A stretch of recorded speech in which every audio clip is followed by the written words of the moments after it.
Hello and welcome to episode 24, Multi-Domain War Operations and Space Technology. Today, to have a deep dive into this subject, we have with us Theodora Ogden. Hi, Theodora. Welcome to the podcast. Hi, thanks for having me.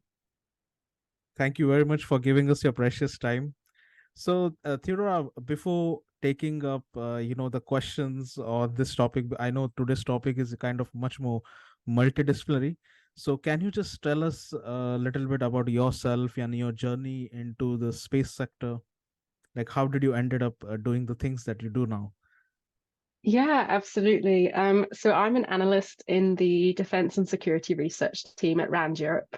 So I've been there for just over 3 years, and manage a varied portfolio for various clients. So predominantly defence related, but with an emphasis on strategic foresight, emerging technologies, and space as an operational domain. So in terms of my day-to-day, I conduct desk research, I interview expert stakeholders, and design workshops to help provide strategic advice to various parts of government, as well as so partner nations and other organisations.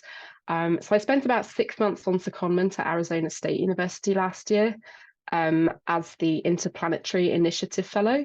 So there I led a research project on equitable access to space and emerging spacefaring countries, looking at the space economies and strategies of various case study nations to provide policy recommendations to the governments of developing countries seeking to grow their space sectors.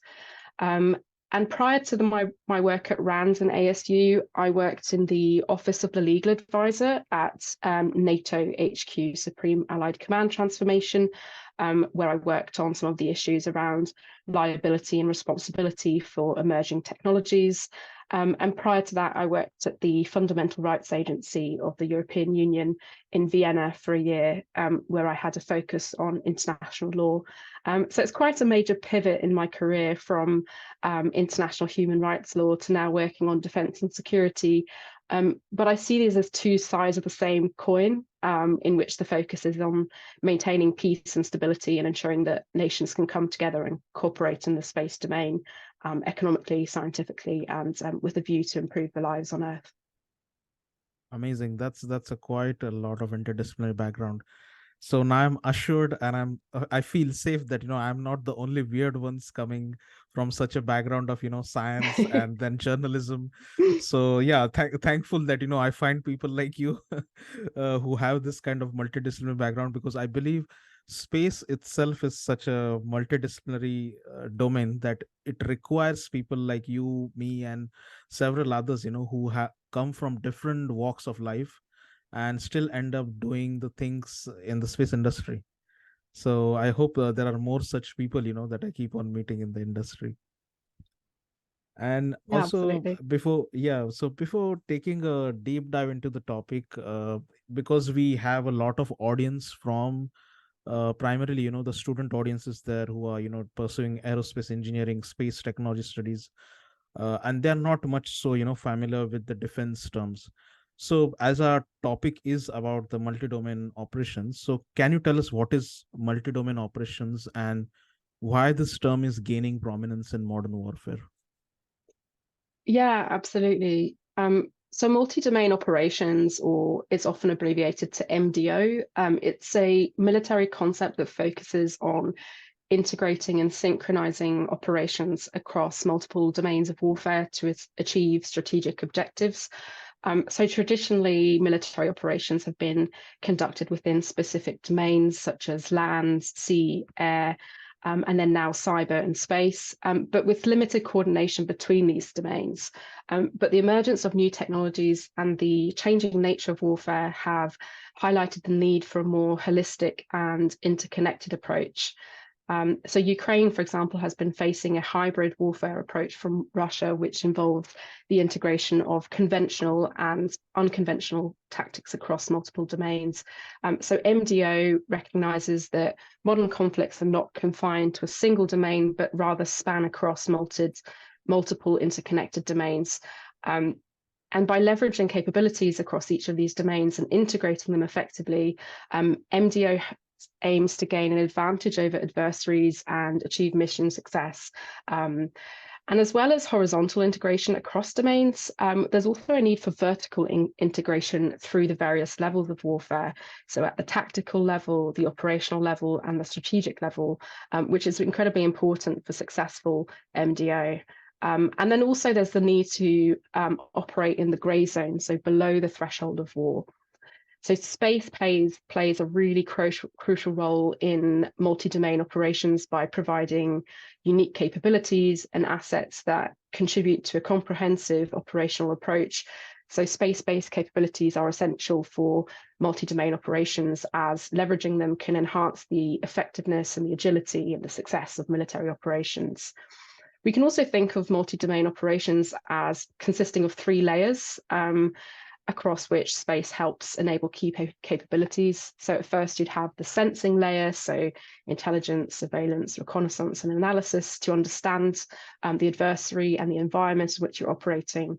The second layer is the command and control layer, so the exercise of authority and direction by the commanders over forces. And then third, you have the effects layer, which includes kinetic, so physical operations, non-kinetic capabilities such as cyber attacks or jamming, and then also information operations. So space can provide capabilities across all three of these layers. Interesting. And as you mentioned, like it's a very unique and the major component in the multi-domain war operations, the space technology. And I have been always curious, having working in the European space sector for past almost 7 years, and I have never seen, such a on a large scale. I have never seen developments on the multi-domain operations side. So, can you tell us how Europe is looking to utilize space technology and its applications in multi-domain war operations? Yeah, absolutely. So European nations, both within and outside NATO, are concerned with ensuring collective European security. So the sentiment has definitely increased since the start of the ongoing war in Ukraine. Um, Europe has a strong interest in ensuring multi-domain integration and has strong collective space capabilities it can draw on. So this includes communications, so the European Union Governmental Satellite Communications Programme, GovSatcom. It aims to provide secure and cost-efficient communications capabilities to security and safety critical missions operated by the EU and its member states. And it's also used for crisis management, surveillance, and key infrastructure such as Galileo. Europe's also looking to enhance connectivity for commercial and public uses, but also in part to support multi-domain operations. So the European Data Relay Satellite System, EDRS, is an independent satellite system that reduces time delays in the transmission of large quantities of data. And this is the example of the kind of initiative that Europe is undertaking to secure more important data and get it to decision makers and commanders so that they can make timely decisions. In terms of positioning and navigation and timing information, so Galileo is Europe's global navigation satellite system, and it has many positive implications for European services and users, as well as for more broadly. And the EU is seeking resilience and protection of space capabilities with several initiatives underway to raise awareness and facilitate exchange of best practices among commercial and public institutions on resilience measures for space capabilities such as Galileo. There are in fact calls underway to sort of expand the existing space threat response mechanism, which is used for the protection of Galileo across all space services in the EU. So resilience of space-based systems is a really key aspect of ensuring European multi-domain integration. And then the final one I'd touch on is space domain awareness. So the Space Surveillance and Tracking Programme, SST, aims to track and catalogue space debris. It's there to monitor the space environment and enhance situational awareness in space to help ensure the safe operation of various space-based assets. So this programme is also key to resilience, feeding into the wider efforts to enhance multi-domain integration across European partners. Interesting. I believe you mentioned about Galileo, and I think on the military side, which the program that actually brings together commercial and the private entities is called GovSatcom program. I mean, it has actually brought commercial entities under the government's umbrella for military space initiatives. And so I would like to know a little bit from the GovSatcom program side, like how it is helping the European space companies. I'm asking this question because I believe myself as a space and defense expert working in this domain, I feel what United States has developed, that is SBR and SSTR programs, under which they distribute the contracts for several private space companies to develop military space solutions for the US Armed Forces. I think that cannot be replicated very well because, of course, the United States has a very different and vast structure. The budgets are vast as well. But I believe GovSatcom is one such kind of unique initiative. It is not exactly like SBIR, but we can say it is a kind of a program which brings together and both the commercial and the private entities and the government sector to partner together and develop solutions for the military space applications. So, can you tell us a bit about the GovSatcom program and, in general, like how it is helping the European private space sector? Yes, absolutely. So GovSatcom aims to provide secure and cost-efficient communications capabilities for crisis management, surveillance, and to support key infrastructure such as Galileo. And it's a really important cornerstone of space industry collaboration as well. So I think thinking more broadly, there is an ongoing need to encourage collaboration between the various actors within space ecosystems, such as that within Europe. So space industry, research institutions, and defense organizations to leverage the potential of space technology for multi-domain operations. So public-private partnerships and joint projects facilitate the development of innovative solutions, technologies, and application for defense and security purposes. And these programs are often bolstered through the sharing of good practices, which is really important. And I think one good practice I point to the US as well is the US Satellite Cybersecurity Act, which was introduced in January 2022. So it encourages voluntary satellite cybersecurity recommendations to help operators address emerging threats. So the proposed act sees the creation of a list of best practices for the private sector by the Cybersecurity and Infrastructure Security Agency. So this act also requires that the US Government Accountability Office assesses federal government support in terms of cybersecurity for the commercial satellite industry. So this kind of collaboration is incredibly important. So as well as just sharing data, there's a need to kind of look at what companies should be doing, both small, medium, and large enterprises. And I think an aspect of that is also penetration testing. I think fundamentally, if we don't attack our own systems to find the ways in, others will do it for us. So red teaming systems will become increasingly important as they proliferate more widely. So collaboration in this area is also important and becoming increasingly more important with the growing number of small and medium-sized enterprises, many of which may not have the resources to do this themselves. Also, And I just think, to add a little bit. Oh, sorry, you wanted to say something. Yeah, proceed, yeah. no, sure. And then just to add another layer to that, so the international cooperation aspect, so the EU's incredibly close-knit framework within which countries can share learning and good practice with each other, and can foster good international collaboration.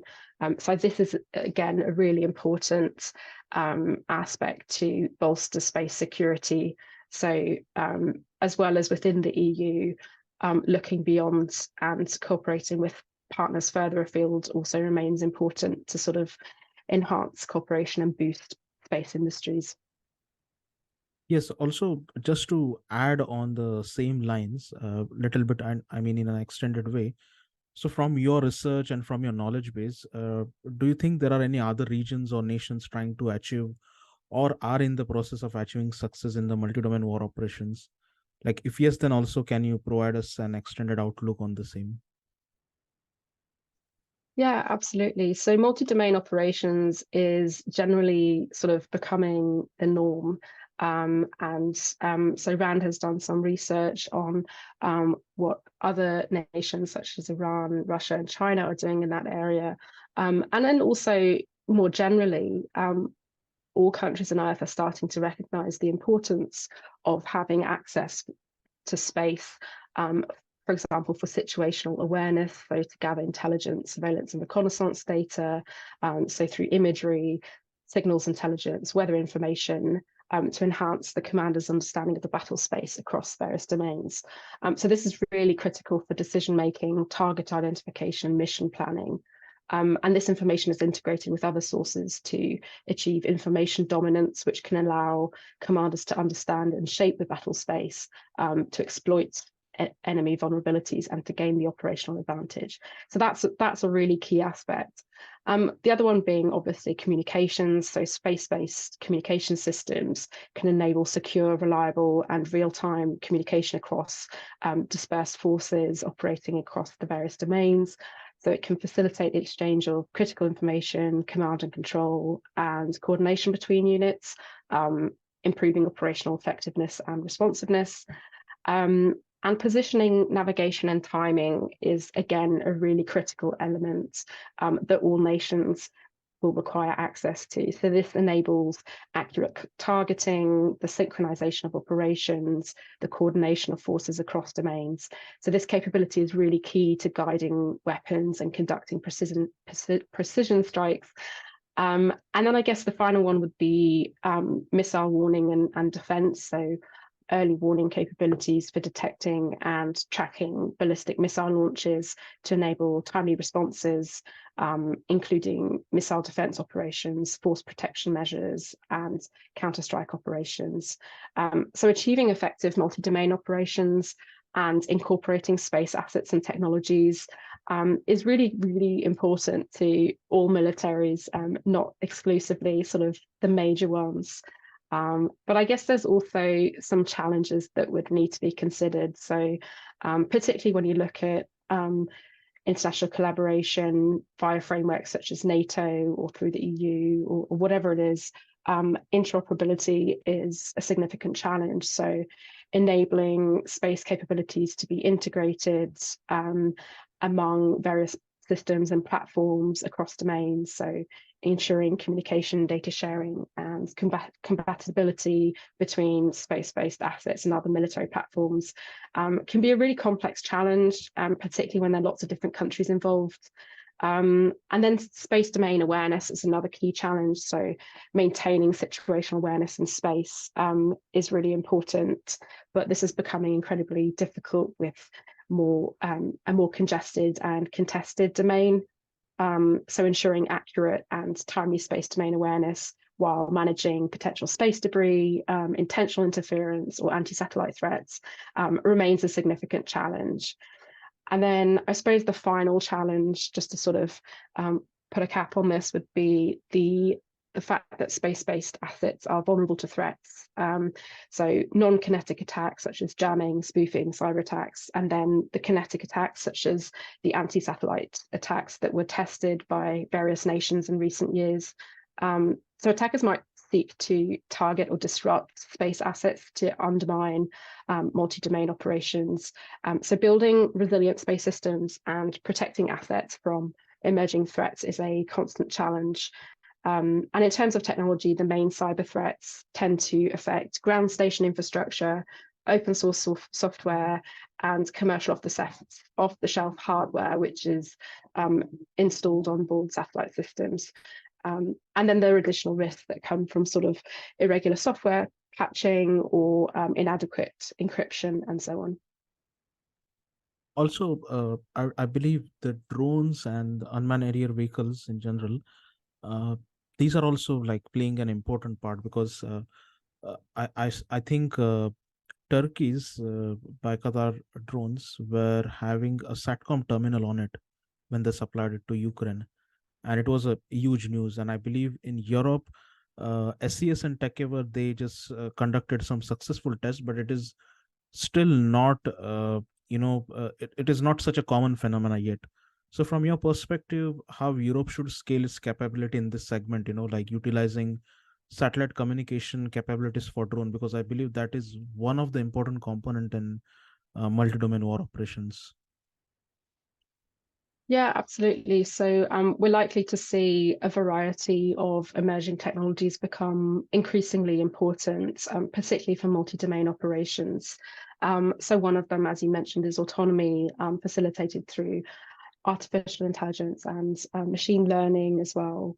And there's lots of potential to enhance um, intelligence, surveillance, and reconnaissance capabilities, and particularly in being able to use autonomous vehicles. You could thereby reduce the risk to human life in some instances.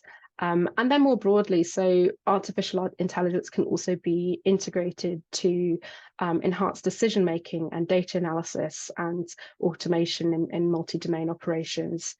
So this is definitely an area that's becoming more important for investment. Um, so AI-enabled systems will become increasingly important to kind of understand the future operating environment and to Yes. leverage multi-domain operations. Yes, also, just little bit off the topic, I would say on the opposite side of the multi-domain operations, because I have been involved in the research of hybrid threats and how satellites possibly might be a solution, or how we can reduce the hybrid threats as well on satellites. So I think multi-domain operations has its own advantages, uh, but there might be a possibility of an increase in hybrid threats.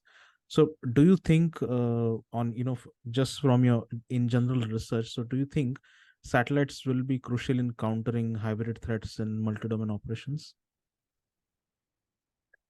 Um, I mean, I think in terms of countering them, perhaps not, but I believe that resilience, so satellite resilience, will become incredibly important in the face of hybrid threats. So, um, and I think there are a couple of enabling technologies that can help facilitate that kind of resilience in light of multi-domain operations and hybrid threats. So, specifically, there's various kind of vulnerabilities of space capabilities. So you have the launch segment, the space segment, the data links, so the connections between the asset and Earth, and utilizing signals across various electromagnetic spectrum, the ground segment, and the user segment. And I think securing all of these potential entry points against hybrid threats will become increasingly important, but also a challenge. But there are some technologies that can enable us to do so more effectively. So, for example, quantum technologies such as quantum computing and quantum cryptography could improve encryption, as well as information processing.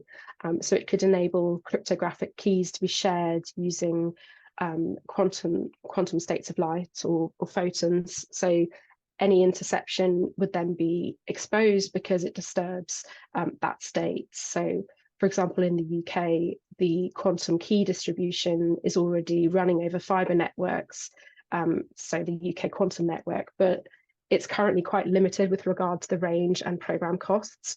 But the Quantum Research CubeSat is a project that is currently taking steps towards delivering quantum key distribution from space, but there's still a need to reduce the vulnerability in transmitters or receivers. So generally, there's a need to sort of stay updated on advancement in quantum technologies as well. And I guess another emerging technology I'd add to that, so besides AI and quantum, would be blockchain.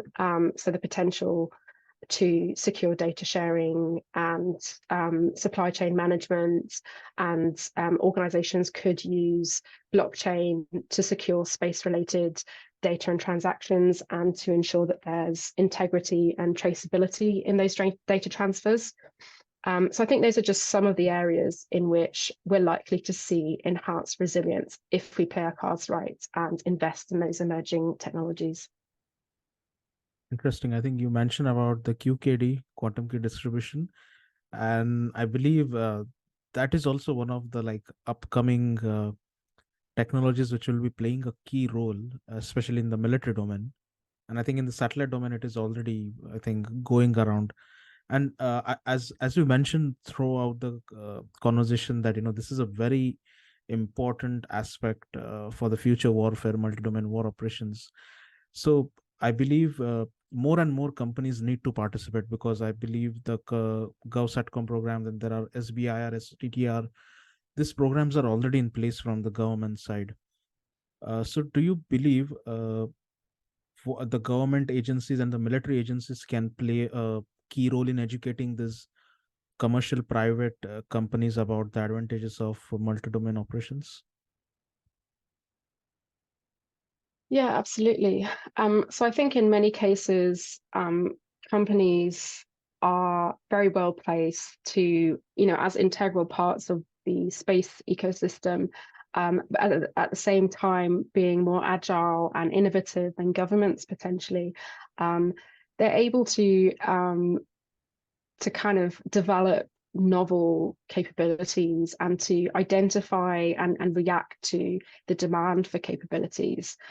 So I think there's definitely an overall need for more cross um, industry collaboration as well as partnership with government. So I think those are both sort of important elements.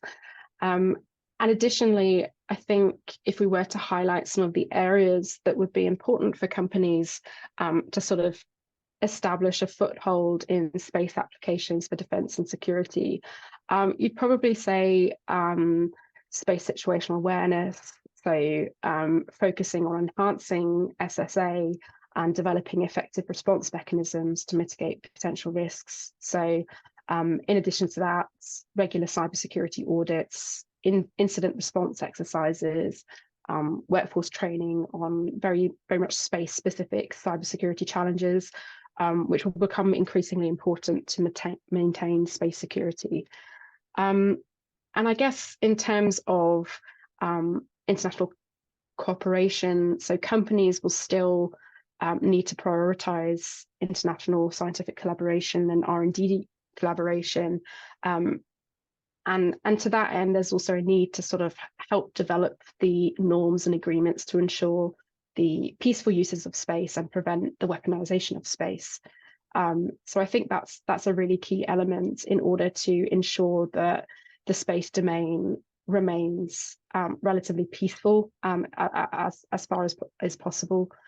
So the UN Open-Ended Working Group and other initiatives help to define what is and what is not threatening behaviour, and it builds confidence and trust among nations and provides a foundation for legally binding instruments.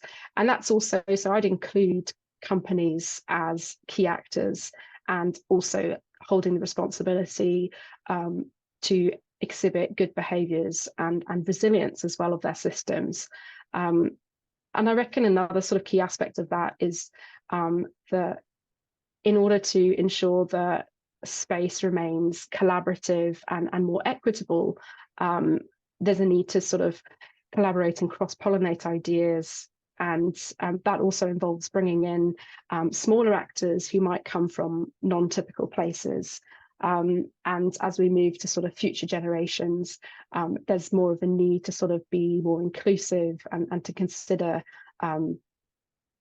consider aspects around diversity as well, to really bring in all the perspectives possible to conceive of space and how we keep it secure. I guess another Yes. areas for companies to think about is also, so not less space related, is thinking about redundancy. So investing in non-space alternatives, such as for PNT, and to improve the ability to operate in an environment where access to space services is contested or denied. So in multi-domain operations, we might see a limit to our capabilities, and companies will also need to be able to operate in more sort of limiting environments and be able to have backups in order to continue operations and sustain their supply chains. That's a unique perspective. I believe you mentioned really a good point, that even the company should take up the responsibility. of cooperating and having the peaceful and the sustainability attitude towards the space resources. So I hope that perspective comes more and more into the play with the multi-domain operations as well. And I think we are at the end of the podcast at the moment. So this is this question is not related to multi-domain operations, but in general, you as an expert in this industry, what message you would like to give to the companies trying to establish or gain a strong foothold in space applications for defense and security?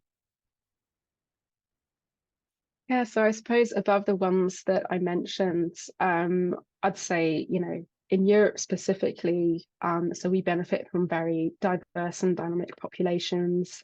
So there's really a need to harness the talents of different backgrounds, cultures, and identities. And this can also be done through more international collaboration, more initiatives to really bring in people from all different skill areas and really leverage diversity, particularly for the next generation of the space workforce. And I think, just to pull it back to what you said at the outset, so the fact that we're multidisciplinary, I mean, I come from a non-technical background, but this is also going to become increasingly important. So bringing in people beyond just the scientific research community, to think about, our role within the wider universe in space. It's a domain for all of humankind to cooperate and come together. So, as well as seeing space as an enabler of multi-domain operations, I'd also see it as key to peace more broadly. And so, yeah, so I think seeing it as such and treating it as such will hopefully prevent future space war. Fingers crossed. Yes, definitely, definitely. So yeah, thank you very much, Theodora, for such wonderful insights into the subject. I believe there were a lot of small things which popped up, especially like QKD, and then the peaceful use of the resources, space resources, sustainability aspect. All these things, I think we can definitely try to cover it in the future episodes. We'd be really happy to have you again once there are some developments in this subject. So yeah, thank you very much again. We are really glad that you provided this such a very, I would say, highly insightful, I mean, key insights into this subject, which is not much spoken about, I think, in the domain. Even in the space industry, people don't speak much about the multi-domain war operations, even though like satellites are being used so heavily in this domain. So yeah, thank you very much. Many thanks for having me. It was an absolute pleasure.